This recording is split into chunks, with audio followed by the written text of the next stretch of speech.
really had to almost like starting over, like learn everything over again. And felt like the modified deal is a little more laid back and everybody's friends. The late model deal, it just doesn't seem like it's the same deal. Everybody there is racing for a legitimate living. It's just a whole different level of, seriousness, I guess. It wears you out. Probably the hardest thing I've ever done in my life so far. Ladies and gentlemen, you wanted it, you got it. The place for the untold, real, raw, and juicy stories of dirt track racing. It's Dirt Track Confessions. And now here's your host, Mandee Pauch Mahaney. Hello, everyone. Welcome to Dirt Track Confessions. I'm your host, Mandee Pauch Mahaney. Today, we have a good friend, Max, joining us. Max, welcome. What's going on over there? Oh, yeah. Not a whole lot today. I appreciate you having me. It's been watching lately, so it's pretty cool to be on the show. Oh, thanks. Absolutely. So Max, I was dying. I was like, okay, I feel like there's no need for a massive Max McLaughlin introduction here because a lot of our listeners are from the Northeast. So, like, they know Max.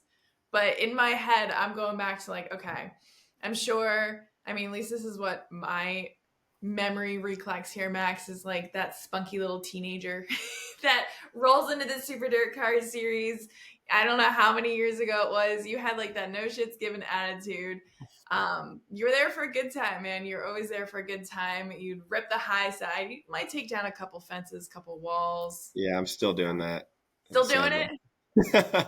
Yeah, I've done my fair share of right rear spoilers this year, especially now that I don't know where my right side is. I'm used to sitting in the middle, so that right side comes up a lot quicker than it has the last couple of years. Dude, I can only imagine. I can't wait for you to tell us that. So many reasons why I wanted to bring Max on. One, of course, like I said, like a lot of our listeners, like I wouldn't say all of you guys, but a good amount are, from the Northeast. You know Max, you grew up watching Max. But really, I'm super curious, like, how this new life is treating you, dude. Like, this year, you went all out. You're with the World of Outlaw Late Model Series. You went from big blocks to late models, sitting in the middle, sitting in the side. Like, what is that? What has it been for you? How? Yeah, well, the first thing is I haven't hit any Uke tires because sitting on the left now, I feel like I can, even sometimes when I'm driving real close to them, I'm like, oh, and I missed it. And I'm like, well, in modified, my front axle would have been gone, but It's a different world. It's so much. Even, you look at your schedule and you say, oh man, we're going to be gone for this long. You don't know how grueling it is till you're on the road and you're gone from home for 40 days. So it was tough, but luckily the biggest stretch was probably our best stretch of races. We got a win there at Quincy, Illinois. And, even with the Outlaws for 2 or 3 weeks there, our worst finish was 5th. And that makes it a lot easier. And it's just so tough. There's 35, 40 cars that can win every night. And we didn't even change anything. We ran with the same setup then 2 weeks after our good stretch, and we were horrible. So we just started to get back on track, and we're qualifying really good the last couple of weeks, and just no luck. But we got some better finishes lately. It's just, it's like having 20 Matt Shepards, 20 Stuart Friesens, and 20 Matt Williamsons on the series. It's just, it's wild. Yeah. So I don't know if you've really like talked much about, but like, how did this get started? Because I know, when you're racing, like you're living in the Northeast, like you were dabbling in other stuff, but like World of Outlaw Late Models, how did that come about? Yeah, I didn't even plan on it, truthfully. We were down at World Finals, down there racing the big blocks last year. And I had met GR Smith at a restaurant about a year or two prior to that. And I always bugged him, say, hey, if you ever, need a driver, if you want to run a race or two here or there, let me know. I've always wanted to run a late model, just never really had the opportunity to do it. So it just came to it. And I think, he was either going to sell the team or put somebody in it because he didn't want to deal with, racing and owning anymore. He wanted to spend more time with his family, which I don't know if he spent any more time at home, but he did. The family came on the road with us all year, which was pretty cool to see. And I got a call the day after World Finals and said, hey, we're testing Tuesday. If you want to come try it and see how you do, Hudson's going to be there, a couple of good guys. And we went and tested at Ultimate, which is a place in North Carolina. And I didn't tell anybody about it. I just, went and I texted Al, Al Hankey, the owner of HBR, and texted him and said, "Hey, I'm going to go, test the late model. I don't think it's going to lead to anything, but I just want to let you know I'm going to go, burn some laps." And I was supposed to just jump in it for 5 laps. I ended up doing the whole test and going through changes. And we were, Hudson was really fast that day. But we were, a second car to him on time. And, didn't hear anything for a couple of days. And then I got a phone call and said, "Hey, you want to, go late model race next year?" And I said, "Yeah, just let me look at my modified schedule." And he said, "There ain't going to be no modified schedule. You're either coming and you're going to do it full time, or we ain't doing it at all." So, luckily I was nervous as heck to talk to Al about it, really, because I didn't know what he was going to say. I didn't know if he was going to be mad because, he's done a lot for me in my career. And the last thing I wanted to do was leave his race team. And I didn't really know what to do. And the second I mentioned it to Al, there was like a joy of excitement in his voice. And I was like, "Oh, well, that's a sigh of relief." So, he ended up coming on and being a sponsor for the year. And it's been a pretty wild year. I've learned a lot for sure.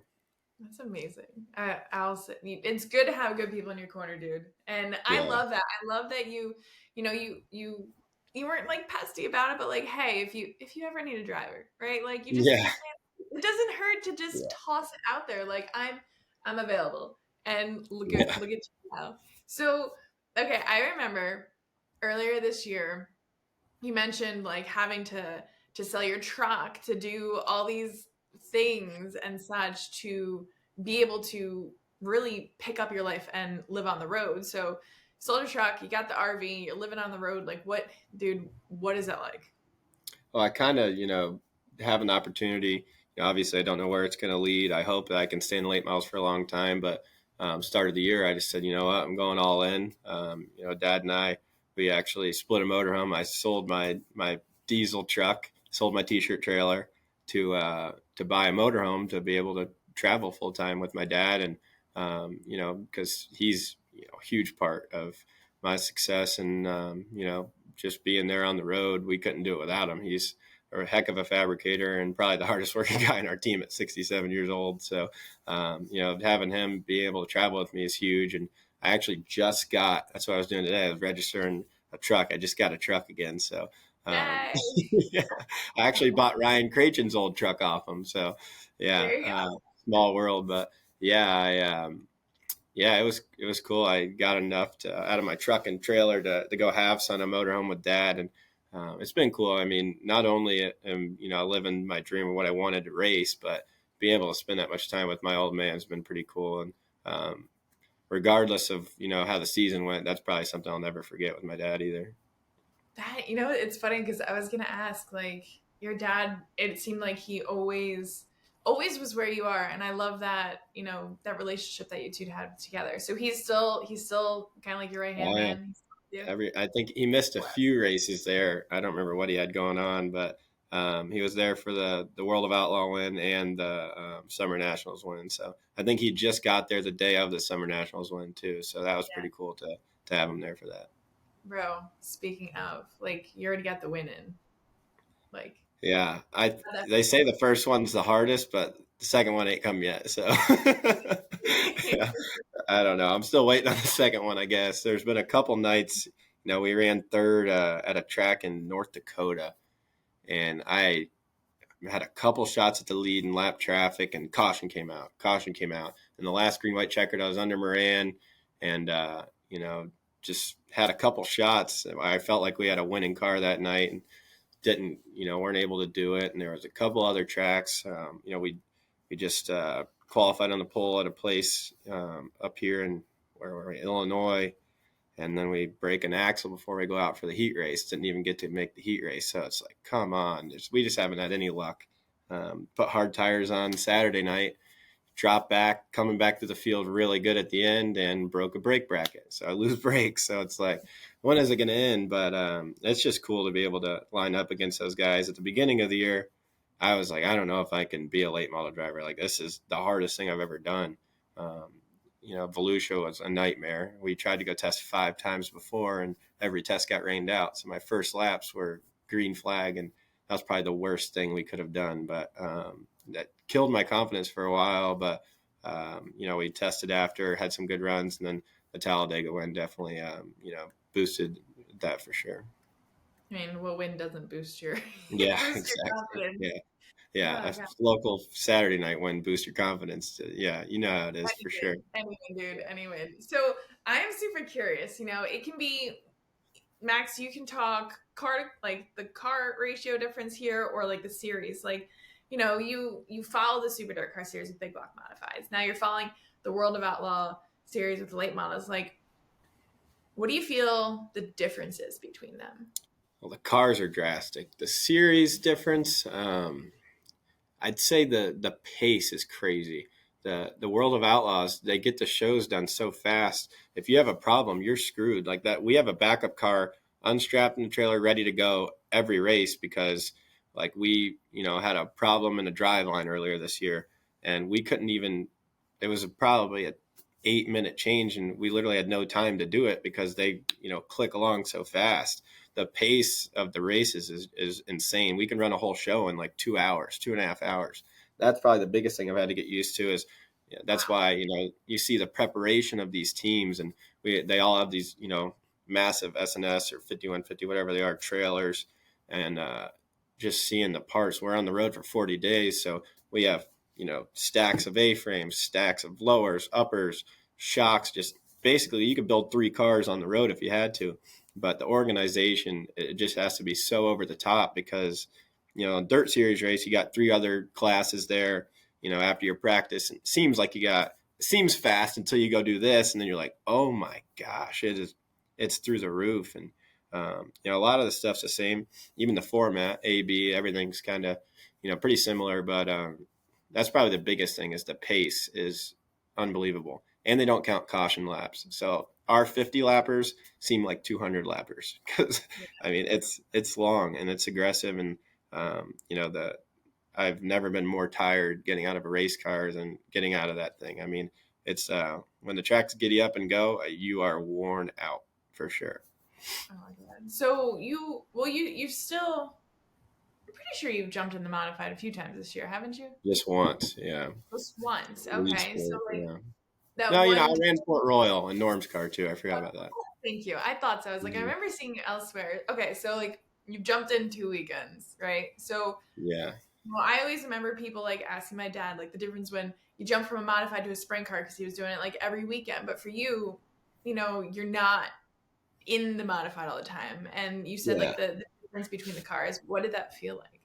Well, it's funny you say that because when I used to go, I've ran the modified and a sprint car in the same night before. And Mhm. the only difference, you still had the steering box, straight front axle.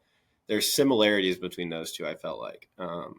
Obviously, one drives off the left rear, one drives off the right rear. So that was the big difference. But even I remember when Mike used to run the 33 sprint car, his car would look like a modified. Like he always liked it to drive off the right rear, and he had success doing that.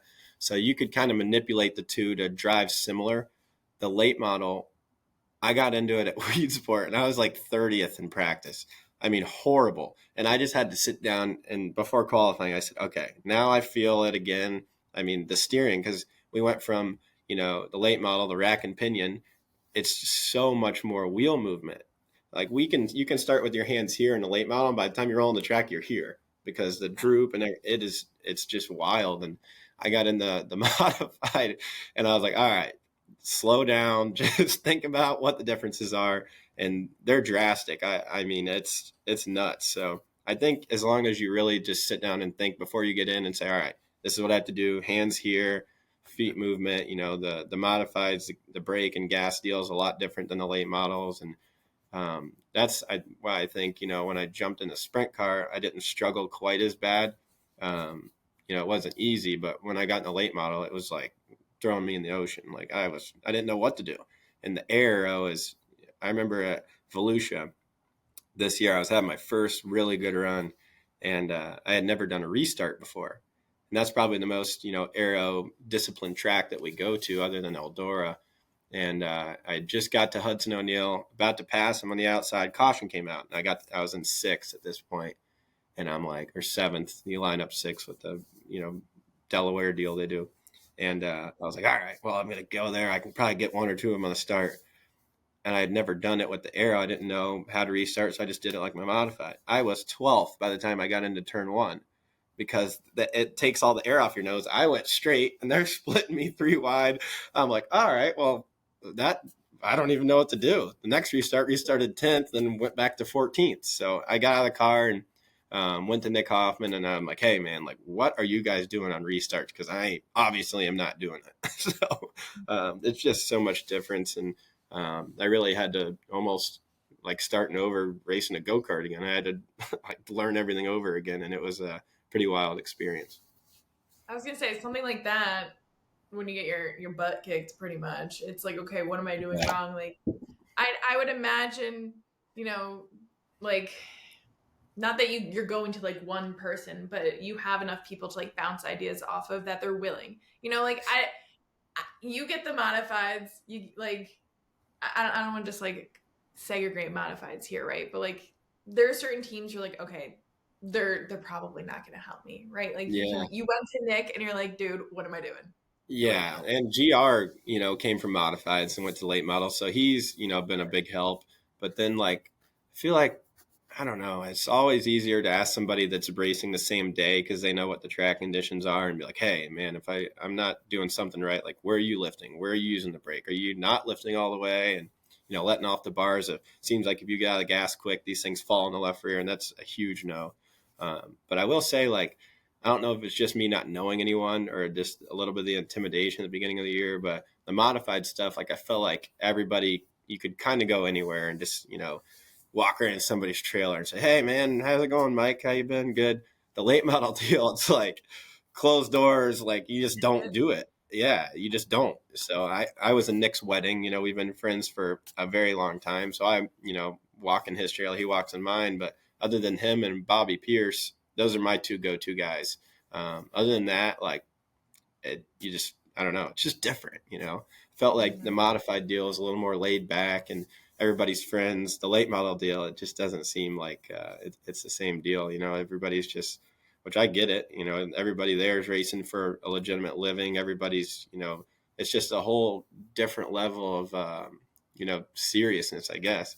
And I, was ready for that, but, I had to lose 20 pounds. I had to get in good shape. And, February I got out of the race car and I'm like, all right, I got to get my ass moving back in the gym because I'm worn out right now. So I feel like it's been good for me. It's been a huge learning experience and it's a lot of fun, but I've never, it wears you out. It takes a toll on you. It's hard. It's probably the hardest thing I've ever done in my life so far. Are you enjoying this episode, want even more, or want a closer connection to the DTU fam? Join us over in Club DTU, where you'll receive early access to all of our podcasts, live race day updates, exclusive content, special merchandise, discounts, a community chat, personal recognition, and so much more. All inside one place, Club DTU.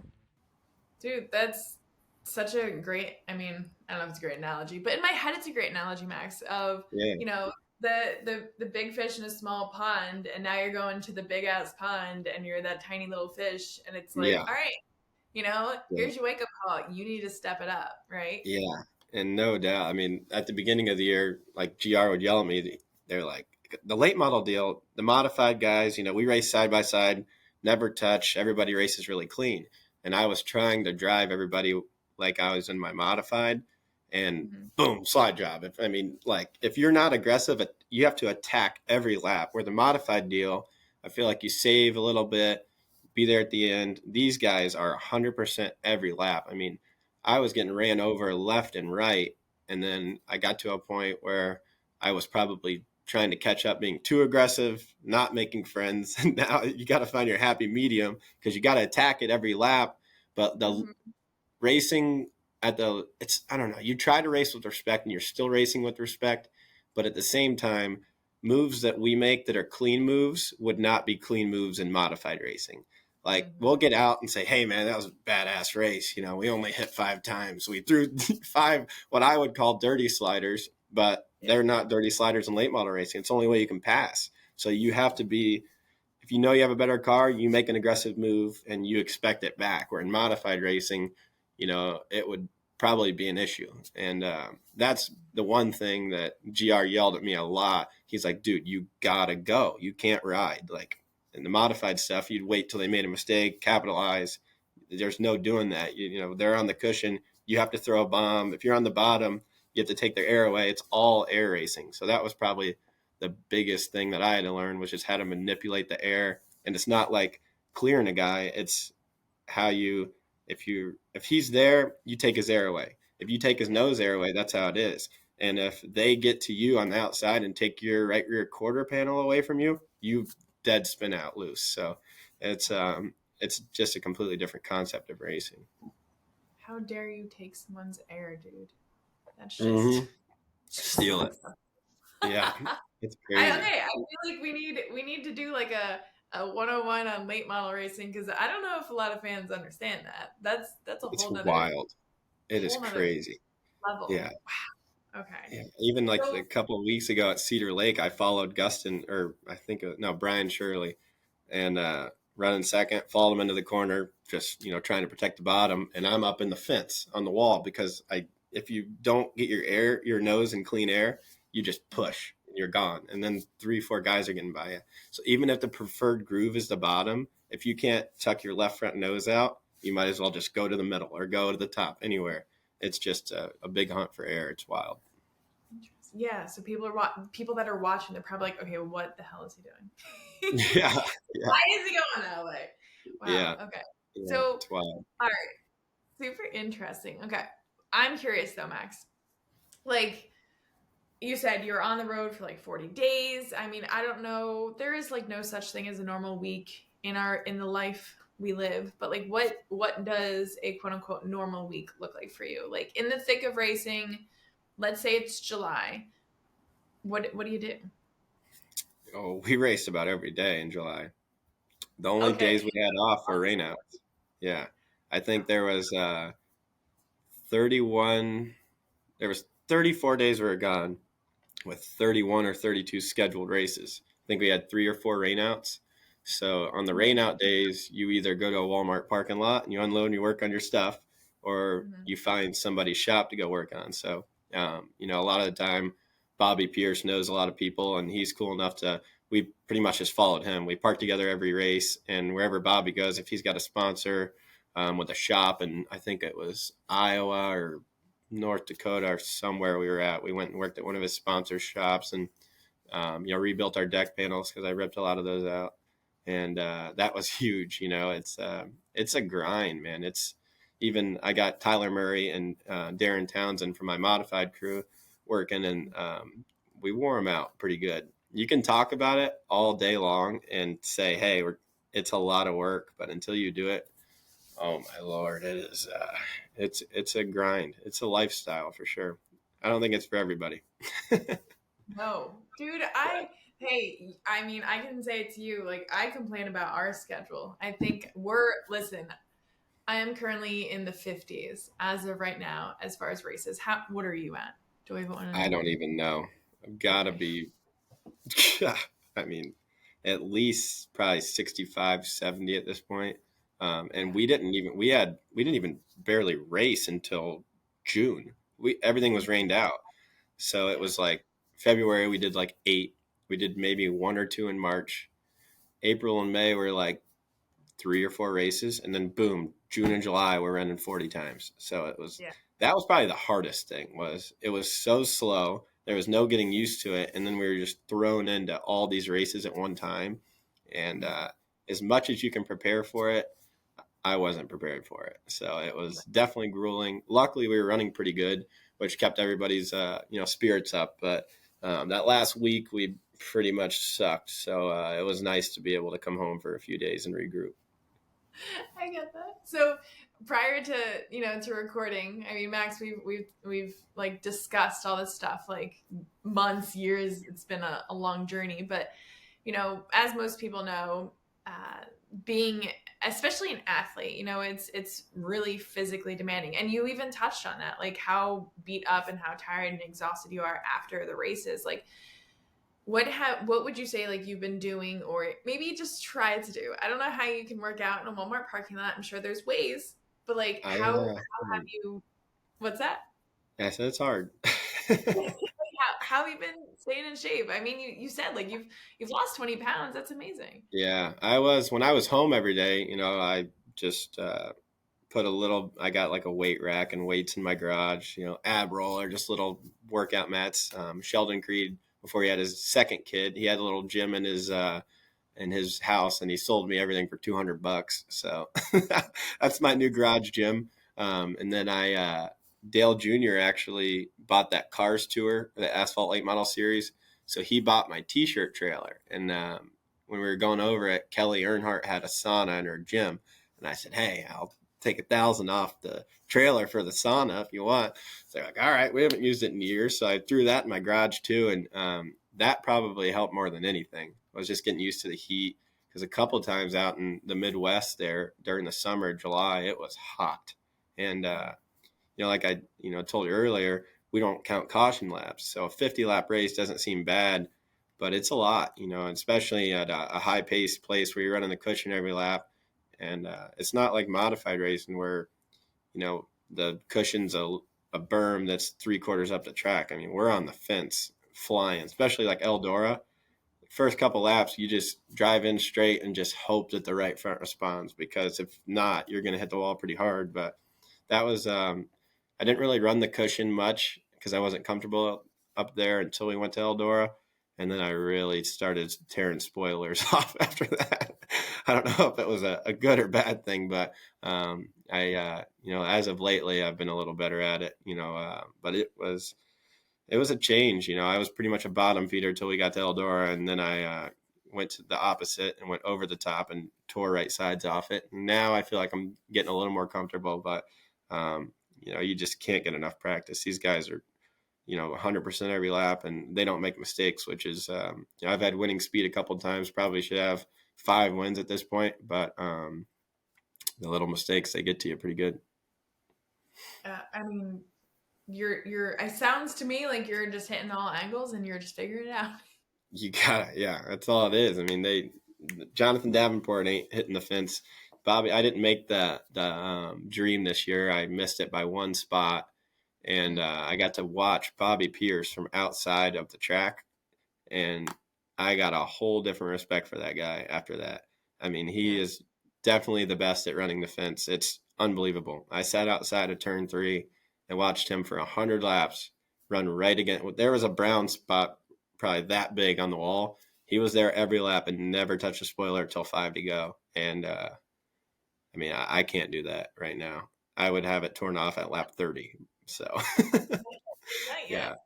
That is insane. It is amazing. Like, you never want to have to be sitting in the grandstands right at the races, but to be able to just study them, that's when would you normally have that, except for like when you watch the replay, I guess. Yeah, I mean, I got a whole new respect for it, and you got to go through that. I mean, there's a couple of races I didn't make this year, and it sucked having to watch. And then we go to a track, like Fairbury for the Prairie Dirt Classic this year. There's 85 cars. We made the show every night. Pretty sure we won our heat race. Ran up front there. And then guys, I think Hudson O'Neill didn't make either feature that weekend. Jonathan Davenport didn't make either feature that weekend. So it just shows how tough this deal is. And I still felt like we were off, and we were just better than a lot of them. And then, see Bobby Pierce in the main. That was also one of the craziest things I've ever seen. He blew a motor in this heat race leading, took a provisional, started 26th or whatever, drove to 3rd, spun out by himself, and still drove back and won the race. That was insane. I don't know how you do that. And, I say all the time, like modified racing, you made a mistake, you can make up for it by passing cars in the heat. When you start back in a late model race, the air is so crucial. You just can't do it. He's about the only guy that can do it right now. And I don't know how he's doing it, but he's doing it. So, that's the goal, is to be that good one day. It's just going to take a lot more hitting the wall before we get to there. Yeah, that's okay. So that has me wondering, especially as a driver, not every week is, I don't know, sunshine and rainbows. Like you said, you get a bad stretch. Like, how you as like a person, like you as Max, how do you maintain that mindset to keep pushing through? Yeah, I mean, you just can't really care what anybody says, honestly. And that's also probably the next biggest thing is, with the late model deal, you're in the limelight of the whole country now. So I got more people telling me I suck all the time now, and you just look at it and you just got to laugh. You can't let it bother you. And, even sometimes some people probably think it's stupid, but, there was one point where I was like, man, like, I don't know what I'm doing wrong. Watching film every night, watching what I'm doing, what they're doing, looking at the setup stuff, and nothing changed. I just, we were just off for a month or two. And, right now I feel like we have our speed back, which is great to end the year. But, I literally just looked back at texts from when I won, and, Keith Coons texted me and called me. And then, Kevin Rumley, Tony Stewart just texted me saying like, hey man, like, that's huge. You can do this. You proved you can do this, but it's not going to be easy, and there's a lot of texts like that. And, you know, I think one of the coolest things was, Kevin Rumley texted me. He's like, hey man, like, um, you got your first one out of the way. That's awesome. You got the talent to do it no matter what. Just keep working at it. You can do it. You just got to, put it all together. You did it once, and it probably ain't going to do it again tomorrow, but you just got to keep doing it. And I look back at that text a lot, actually. And, that's just something you got to have confidence. You see the guys that, show up to the track like Bobby Pierce, and when they run second, they're pissed off. When we run second on the World of Outlaws, pretty pumped up. So, but now I was looking at 15th place finishes, getting excited about that earlier in the year. And then we're top fives. Then it got to podiums. And then we were really pumped showing up to the track to go win races. Next thing I know, we're running 15th again. So it's like, you got to stay high and, you just believe in your team. That's kind of the whole deal of it. The setup stuff is like NASA. It's just God. gotten way out of hand.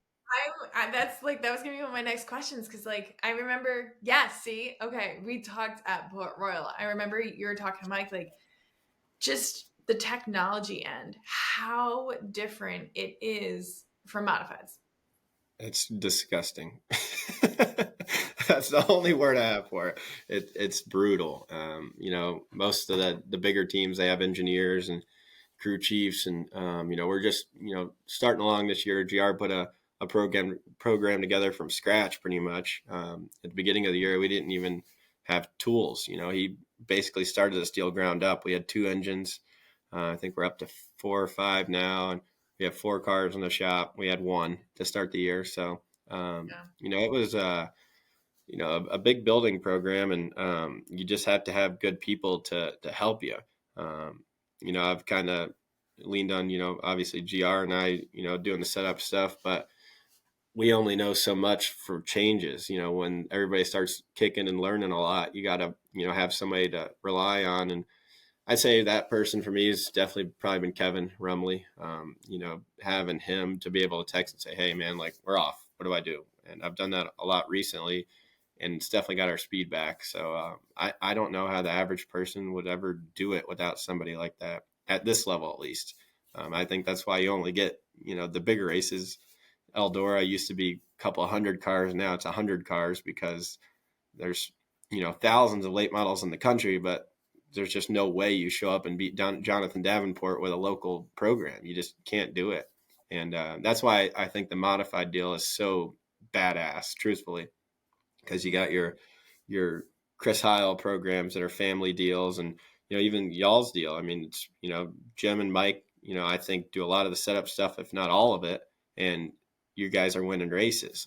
It's, I don't know, like Dad and I look at each other at some of the suspension stuff, and I'm changing stuff. He's like, what's that do? And I'm like, I don't know, but he told me to do it, so I'm doing it. Like, it's just so many more moving components. I mean, we have 6 shocks on the race car. Every corner you can do stacks, and it confuses you, because every corner, you think you understand one corner, and once you understand the right front, that's great. But the right front also changes the left front and the right rear, and how you have to activate the right front to activate the left rear. And it's, sometimes when I hit it, I think I'm an engineer, and then tomorrow I think I'm, a dummy again. So I've learned probably more than I've learned in the last 10 years of racing this year, but the same time, when I go back to my modified, I know that none of it applies. So I'm just going to let the HBR guys kind of do their thing and try to show up and drive. I was gonna ask that if you can like bring that over at all. In my head, I think I can, but probably not. So I'm just not. Just don't touch it. Just don't touch it. And Yeah. that's what a lot of people like. Drivers get it, but from the fan side is, you're running with the best of the best. You've made such incredible strides. You already won, but like you as the driver have zero notes on like any of these tracks. It's not like you're coming and racing at Weed Sport or Fulton or I don't know, you're hammering it off Oswego with a late model. Like you're starting from literally ground zero. Yeah. And I competing against sometimes I have to remind myself of that. Even with the modified, Weed Sport was my worst racetrack. I was so bad there.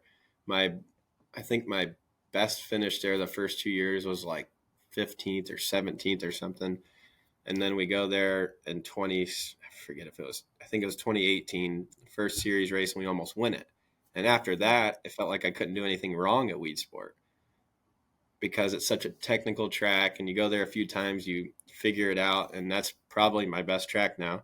Same with Volusia. I raced there a lot as a kid, always struggled there, and now I have 3 modified wins there. I feel like that's probably my second best track. And then I have to remind myself of that with the late model, like, okay, we suck, but maybe when we come back here in a year or two, I have notes to build on. I know what to expect, because you miss your line by half a groove in qualifying. That puts you 8th in your heat race, and you can't come from there. Half the time if you don't get to 2nd or 3rd, you have to run a B main, and it's all qualifying. Track position's huge in these things, and I definitely, even if you have a little bit of an ill handling car, you can try to take away everybody's air to stay up front for as long as you can. Even some nights that'll, get you a win. And you ain't going to do that from 8th in your heat. So, knowing the track and knowing where to be in qualifying, studying is definitely probably the biggest thing in this deal. Studying. Yeah, I can see that. That's deep, dude. That's I'm gonna say it's a commitment. It's definitely a commitment. You really got to be hungry to want to live that lifestyle, to start back at the bottom, build yourself up, hoping I'll pray for you at night, Max, that like you get to live your dream life and continue with the late models, but like you don't know. It's not guaranteed, right? Nothing's guaranteed. No. Next year ain't guaranteed. So, that's just it. We're I feel like we've had great races. We've had horrible races, and you just got to hope that it takes a lot of money. I mean, our gas bill and tire bill is probably just alone in our tire bill is probably more than what it costs to run a local modified program. And it is unbelievable. I mean, we have to buy to do it right.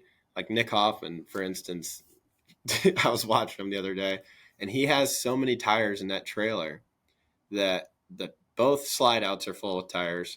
And you walk in his truck part and the bunk beds are full of tires, and he still went and bought 28 tires at the racetrack the other day. So $200 a piece or whatever, it's almost $7,000 in tires. So, I mean, it adds up quick, it's wild. It's wild. Wow. Wow. Okay. So correct me if I'm wrong here. I'm just going to toss a bunch at you. Like, you've competed with the Super Dirtcar series, you've dabbled, I think it was like the Xfinity series, the truck series, the Wheel Modified Tour, ARCA, like you've done a lot. Okay. Max, how old are we? 24. 24. Yeah. Okay, cool. So you're only 24, bro. Let me remind you of that too. Okay. You're only 24, but like for yourself, like as a driver, as a human, like I hate to like hit the end goal thing, but like what do you envision? Like you're 24 and you made it to the World of Outlaw late models. Yeah, just try to stay here, definitely still the little fish in the pond, like you said earlier. But, at one point this year, we were upset that we weren't on the Dirt on Dirt top 15 late models in the country. We were a notable name, and right now we're probably not even top 50. So, at one point you can see that, hey, like, I think I'm going to be able to do this. And then at other points you're like, man, I don't know what we're doing wrong. So, I'd love to be able to be the, Jonathan Davenport or the Bobby Pierce. But then you got to look back at Bobby Pierce has been running late models for 13 years now. So, I mean, it's not, he's still young, 26, 27 years old, but he's been doing it for a long time. So I got to remind myself of that too. He might only be 3 years older than me, but, he's got a lot more experience under his belt. So I'd love to, stay and do it, just got to put the right program together. It reminds me a lot the way it is getting now. When I was with Toyota trying to sell sponsorship, and a lot of the big thing on the late model deal is finding a trucking company to pay your fuel bill. That's a huge part. Then your race fuel bill, tire bill is dumb. I mean, you need 3 or 4 people to cover a tire bill. But if you can put the right deal together with a good crew chief, in my head, I think that I can do it driving wise. He's got to have a perfect car every night. And, there's only so many guys that can give you a perfect car. So, that you just got to, start young. And I guess at this point, I have Tyler Murray, which is he's 21 today. Today's his 21st birthday. But, he's probably one of the smartest kids at 20 years old that I've ever seen personally. And, that's why instead of going out and, finding a guy we weren't going to get our full-time crew chief. They were all taken. So we were just going to get a mechanic. And I said, hey, there's this kid in New York that worked with me at the end of the year on my modified stuff. If I'm going to stay here, I kind of want the same person working with me full time and, growing together. And he's done a good job learning a lot of that stuff. And I feel like, in a few years, he could be that, next guy. But right now, we're going through our growing pains. We're struggling. It's not easy. We have a small notebook that we built so far.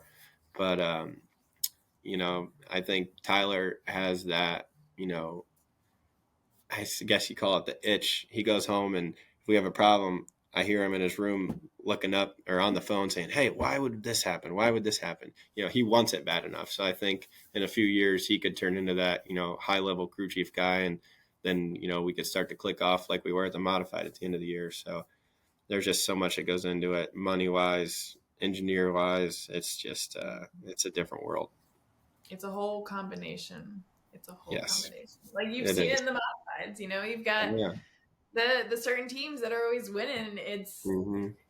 It's a combination. Yeah. Yeah. This is probably the craziest year in Super Dirt Series or whatever, modified racing that you see different cars winning, which is pretty cool to see. I think the cars are, you see all the cars are the same, which is kind of how it is in the late models, but everybody's got to find that little bit of an edge. And I think the modified racing is some of the best racing in the country right now, as far as who's going to win, who's not going to win. It seemed like at a point, Jimmy Phelps was like the car to beat for a little bit there, clicking off dirt series wins. And then, Summerfast, he struggled. So, Alex Jankowski is really good right now. It seems like he's, in contention to win there at Canandaigua. Then he went and won at Fulton, which isn't normal Alex Jankowski territory. So that was pretty cool to see him do that. And, it's nice to see other people start winning in the modifieds. That's exciting to see, obviously I want to see Jimmy go and win every night, but when he can't, it's cool to see, a guy like that, Tim Sears, Jankowski.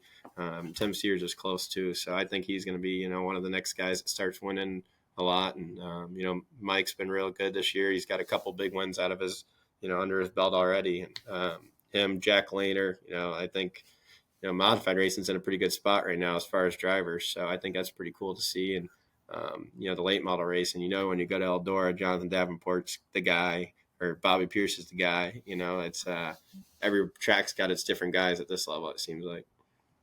It is interesting. It's awesome too. Good for you, Max, for keeping tabs on us over here. That's nice. Oh yeah, I'm looking forward to coming back and getting my butt whooped probably. Don't worry, I'll be there to remind you it's okay. Do not hit the tire, bro. Yeah, right. Yeah, I'm gonna stay far away from it. Yeah, that and the wall. Just stick in the middle. Yeah. Yeah. Yeah, perfect. I'll probably be a foot off the wall and a foot into the uke tire. Exactly. Oh, Max, dude, thank you so much for taking the time to be on. It means so much. I wish you all the luck. I look forward to seeing, where this road takes you. And really, I hope everyone if they're not already, they really should just be following you on social media, following your journey, because it's amazing to see someone like you and your dad, tag teaming and just literally like conquering the world. It's awesome. Yeah, we're conquering the world. We're conquering the highway, I think. But yeah, it's been fun. Thanks for having me. Once I get a little time, Carson Elledge and I have always talked about doing a podcast. We're going to try to fire it up this winter, so maybe we can have you on there someday. Yeah, For hell sure. yeah. That'd be awesome. I mean, in your spare time, no, Yeah, a lot of that I right don't know now. when you're gonna find that. You get a good setup, dude. Put in your RV, you'll be golden. Yeah, we'll see. We'll see. We'll see how it goes. But yeah, it's a tough deal. We're just clicking away. Hopefully, we get to do it again next year and just be that much more experience. And I think that we could win at this level. You just got to be perfect every night. So hopefully, we can put another good program together and go contend and still come back and run the modified some. So And still I come got a back. couple on my schedule coming up. So I'm looking forward to it. Good, awesome. Well, thank you again, and thank you to everyone tuning in. If you enjoyed this episode, be sure to share on social media and give us both a tag. And be sure to drop back here next week for our next episode. Thanks, Max.